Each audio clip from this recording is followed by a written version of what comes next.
Assalamualaikum warahmatullahi wabarakatuh. Perkenalkan, nama saya Tiara Larasati dengan NIM 08211117334047. Di sini saya akan mempresentasikan medan elektromagnetik selaku tugas akhir semester pada semester ini. Oke.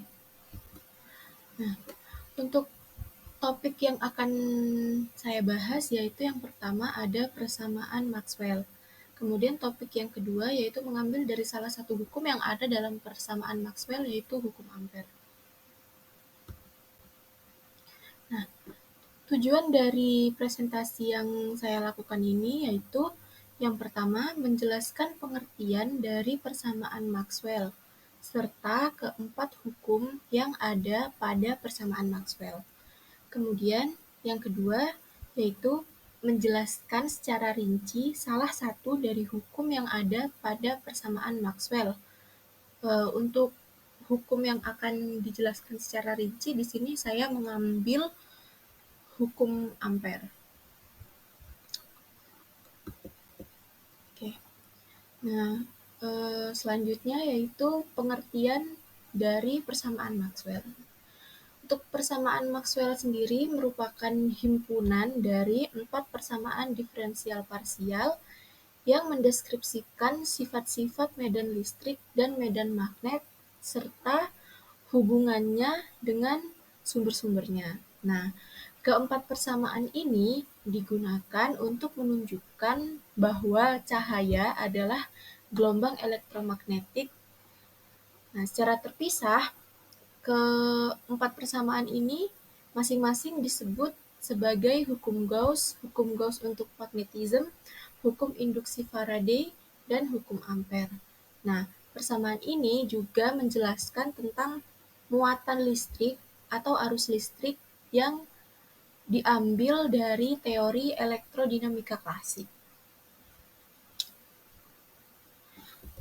Kemudian, nah di sini ada perumusan dari persamaan Maxwell.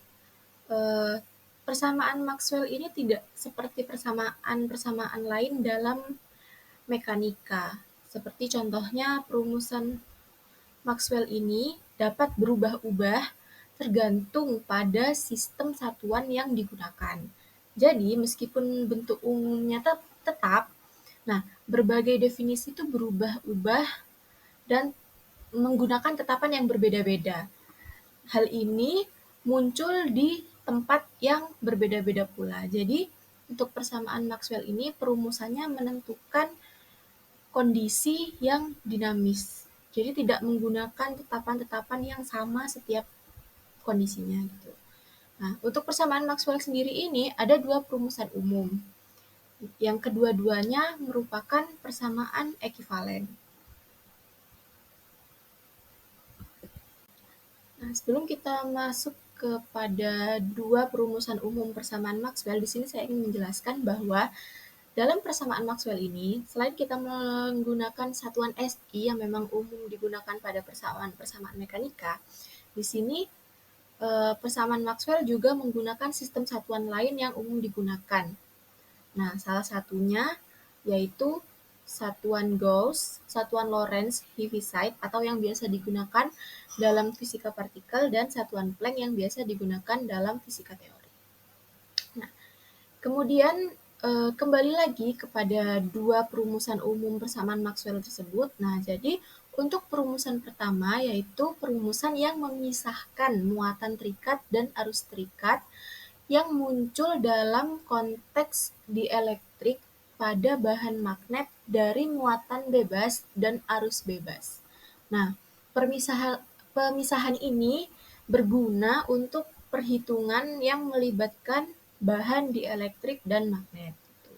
Nah, untuk perumusan yang kedua, yaitu memperlakukan semua muatan secara setara atau menggabungkan baik muatan bebas maupun muatan terikat ke dalam muatan total. Hal ini merupakan pendekatan yang lebih mendasar atau mikroskopis. Nah, biasanya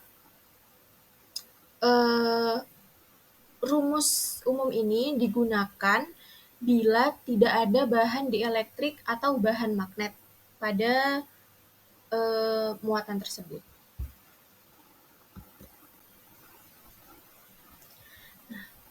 Kita kembali lagi kepada 4 hukum dari persamaan Maxwell ini. Yang pertama ada hukum Gauss.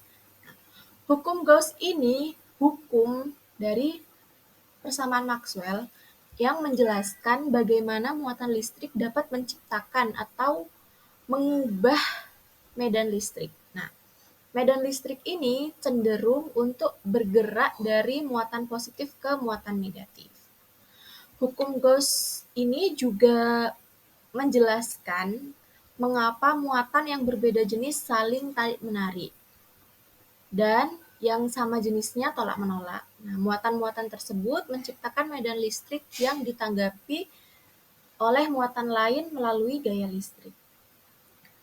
Untuk perumusan umum dari persamaan Maxwell sendiri, pada perumusan arus bebasnya, di sini dibagi menjadi dua, yaitu bentuk diferensial dan bentuk integral. Nah, untuk bentuk diferensialnya sendiri, di sini ada nabla dot D sama dengan rho F. Nah, di mana nabla dot ini merupakan operator divergensi yang memiliki satuan per meter dikalikan dengan D yang merupakan medan pergeseran listrik yang memiliki satuan kolom per meter kuadrat. Nah, dari satuan ini dari persamaan ini didapatkan satuan ekivalen. Kemudian di sini nabla dot D ini sama dengan rho F, di mana rho F sendiri merupakan rapat muatan bebas atau yang satuannya kolom per meter kubik. Kemudian di sini ada bentuk integralnya juga. Di sini di mana integral tertutup dari D dot turunan dari A. Nah, D sendiri ini seperti yang sudah dijelaskan merupakan medan pergeseran listrik dan dA ini merupakan elemen faktor diferensial atau turunan dari area permukaan luas A dengan magnitudo dan arah infinitesimal normal terhadap permukaan S. Nah, sama dengan Q Fs yang merupakan muatan bebas neto yang ditutup oleh permukaan Gauss S. Untuk perumusan arus totalnya sendiri, bentuk diferensial dari perumusan arus total hukum Gauss yaitu nabla dot E, di mana E sendiri merupakan medan listrik sama dengan rho per epsilon 0, di mana rho ini merupakan rapat muatan total yang memiliki satuan kolom per meter kubik dan epsilon 0 sendiri merupakan permitivitas ruang hampa atau sebutan dari konstanta listrik. Nah, untuk epsilon 0 sendiri memiliki satuan farad per meter. Kemudian untuk bentuk integral dari perumusan arus total sendiri, yaitu integral tertutup dari E dot dA sama dengan 0. Nah, untuk E sendiri di sini merupakan medan listrik dan dA merupakan diferensial dari alas A tadi. Nah, kemudian untuk hukum yang kedua dari persamaan Maxwell yaitu hukum Gauss magnetism, di mana hukum Gauss magnetism ini menyatakan tidak seperti listrik yang tidak mempunyai partikel kutub utara atau kutub selatan, pada magnet kutub-kutub utara dan kutub-kutub selatan ini selalu saling berpasangan. Jadi untuk hukum Gauss magnetism ini menyatakan hukum Gauss namun penerapannya pada bahan yang bersifat magnetik seperti itu. Nah, untuk perumusan arus bebasnya sendiri dalam bentuk diferensial di sini bentuk diferensialnya yaitu di sini nabla dot B, di mana B merupakan medan magnet sama dengan 0. Nah, untuk bentuk integral dalam perumusan arus bebas di sini merupakan integral tertutup dari B dot dA, di mana B merupakan medan magnet dan dA merupakan diferensial dari alas, atau integral dari B dot dA ini dapat disebut juga sebagai flux medan magnet pada permukaan tertutup S. Nah, S di sini sebagai batas bawah yaitu menandakan permukaan tertutup. Kemudian di sini ada perumusan arus total, bentuk diferensialnya nabla dot B seperti yang sudah dijelaskan tadi. Sepertinya ini sama ya untuk perumusan arus bebas dan arus totalnya. Oke. Kemudian di sini ada hukum induksi Faraday. Nah, untuk hukum induksi Faraday sendiri di sini menjelaskan bagaimana medan magnet dapat menciptakan medan listrik. Nah, hukum ini merupakan prinsip operasi banyak dari generator listrik. Nah, salah satu contohnya yaitu gaya mekanik yang ditimbulkan oleh air pada bendungan yang dapat memutar sebuah magnet besar. Nah, dari perubahan itu didapatkan medan listrik yang mendorong arus listrik dan kemudian disalurkan melalui jala-jala listrik. Untuk rumus dari hukum induksi Faraday sendiri, untuk perumusan arus bebas dan arus totalnya sama, yaitu nabla cross E. Nabla cross di sini merupakan operator Kerr. Nah, E sendiri merupakan medan listrik sama dengan do B per do T. Jadi, do per do T ini merupakan turunan parsial terhadap waktu yang dikalikan dengan B. Nah, B di sini merupakan medan magnet. Kemudian untuk bentuk integralnya, di sini ada integral tertutup dari do S dikalikan dengan E dot dl. Nah, untuk integral ini sendiri, bentuk integral ini sendiri merupakan integral garis medan listrik sepanjang batas batas do S ini. Nah, untuk integral ini sendiri sama dengan min dari turunan diferensial waktu dikalikan dengan flux magnet.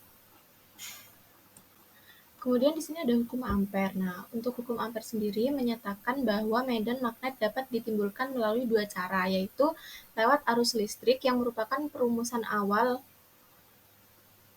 dan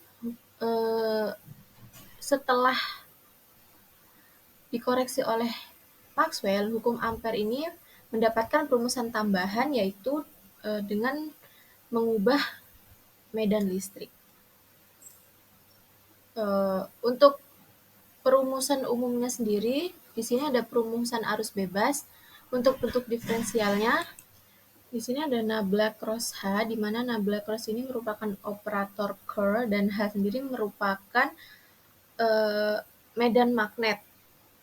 Kemudian sama dengan JF ditambahkan do dari D per do T.